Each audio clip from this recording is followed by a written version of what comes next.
Iran ফাঁদে পা দিয়ে যেভাবে যুক্তরাষ্ট্রকে ডোবাচ্ছেন ট্রাম্প। ডোনাল্ড ট্রাম্পের প্রেসিডেন্সির অধীনে যুক্তরাষ্ট্রের পররাষ্ট্রনীতি যে চরম অধঃপতনের দিকে যাচ্ছে, ইরানের সঙ্গে সাম্প্রতিক সংঘাত তারই এক জ্বলন্ত উদাহরণ। ভেনেজুয়েলার স্বৈরশাসককে অপহরণের পরপরই ইরানের বিরুদ্ধে ট্রাম্প প্রশাসনের এই যুদ্ধাঙ্গদেহী অবস্থান খোদ যুক্তরাষ্ট্রকেই ভয়াবহ ক্ষতির মুখে ফেলবে। এর ফলে বিশ্বজুড়ে আমেরিকার শক্তি ও প্রভাব সম্পর্কে মানুষের ধারণা আমূল বদলে যাবে। বিদেশি যুক্তরাষ্ট্রের অপরিকল্পিত হস্তক্ষেপের ইতিহাস নতুন নয়। 1953 সালে সিআইএ এর মাধ্যমে ইরানের নির্বাচিত প্রধানমন্ত্রী মোহাম্মদ মোসাদ্দেককে ক্ষমতাচ্যুত করা ছিল এমনই এক আত্মঘাতী পদক্ষেপ। এই হস্তক্ষেপের জের ধরে ইরানিদের মনে যুক্তরাষ্ট্র বিরোধী ক্ষোভ জন্ম নেয়, যার চূড়ান্ত পরিণতি ছিল 1979 সালের ইসলামী বিপ্লব ও বর্তমান ধর্মতান্ত্রিক শাসন ব্যবস্থার উত্থান।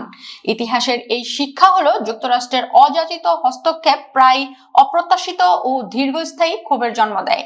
এটি আমেরিকার তথাকথিত সফট পাওয়ার বা বিশ্বজুড়ে আকর্ষণের ক্ষমতাকে ধ্বংস করে দেয়, যা দিয়ে তারা এতদিন বৈশ্বিক স্থিতিশীলতা বজায় রেখেছিল। বর্তমান প্রেক্ষাপটেও ঠিক একই ঘটনার পুনরাবৃত্তি ঘটেছে। ট্রাম্পের আবেগপ্রসূত ও অপরিকল্পিত যুদ্ধ যুক্তরাষ্ট্রের সফট পাওয়ারকে ইতিহাসের সর্বনিম্ন পর্যায়ে নামিয়ে আনবে। হোয়াইট হাউস এখন সফট পাওয়ার মূল্যায়ন করার বদলে কেবল হুমকি ও পেশিশক্তি প্রদর্শনের উপর নির্ভর করছে। স্নায়ু যুদ্ধের সময় সিআইএ এর বিপর্যয়কর হস্তক্ষেপগুলোর চেয়েও এবারের ইরানি অভিযানটি অত্যন্ত দুর্বলভাবে পরিকল্পিত। যুক্তরাষ্ট্র ও ইসরায়েলের সামরিক বাহিনীর কাছে হয়তো নির্দিষ্ট লক্ষ্যবস্তুতে আঘাত হানার মতো নির্ভুল বোমা রয়েছে, কিন্তু তাদের কোনো সুস্পষ্ট প্রস্থান কৌশল বা এক্সিট স্ট্র্যাটেজি নেই।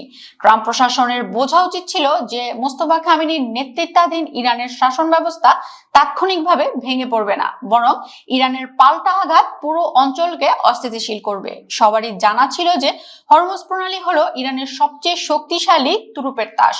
তবু ট্রাম্প প্রশাসন এসব বাস্তবতা পুরোপুরি উপেক্ষা করে নিজেদের ফাঁদে ফেলেছে। ফলে ইরান এখন বিশ্বাস করতে শুরু করেছে যে সুবিধাজনক অবস্থানটি তাদেরই।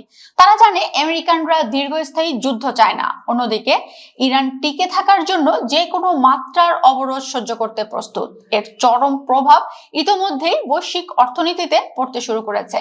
কৃত্রিম বুদ্ধিমত্তা নিয়ে সম্ভাব্য বুদবুদ তৈরির আশঙ্কার মাঝে জ্বালানি বাজারের এই অস্থিরতা পরিস্থিতিকে আরো খারাপ করবে। তেলের দামের তীব্র বৃদ্ধি, মূল্যস্ফীতি ও বেকারত্ব বিশ্ব অর্থনীতিকে খাদের কিনারে ঠেলে দিচ্ছে। এমনকি ইউরোপীয় মিত্ররাও এই যুদ্ধে যুক্তরাষ্ট্রের পাশে দাঁড়াতে এবং হরমুজ প্রণালী খুলতে যুদ্ধ জাহাজ পাঠাতে সরাসরি অস্বীকৃতি জানিয়েছে।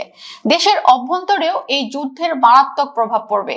আগামী নভেম্বরের মধ্যবর্তী নির্বাচনে ট্রাম্পকে হয়তো এর জন্য বড় রাজনৈতিক মূল্য চুকাতে হবে, কিন্তু নিজেকে এন্টি এস্টাবলিশমেন্ট নেতা হিসেবে দাবি করা ট্রাম্প এই সুযোগে রিপাবলিকান ও ডেমোক্রেটদের মাঝে অভ্যন্তরীণ বিভাজন আরো বাড়িয়ে তুলবে। তিনি তার রাজনৈতিক ফায়দা লুটতে মার্কিন গণতান্ত্রিক প্রতিষ্ঠানগুলোকে আরো দুর্বল করার চেষ্টা করবেন।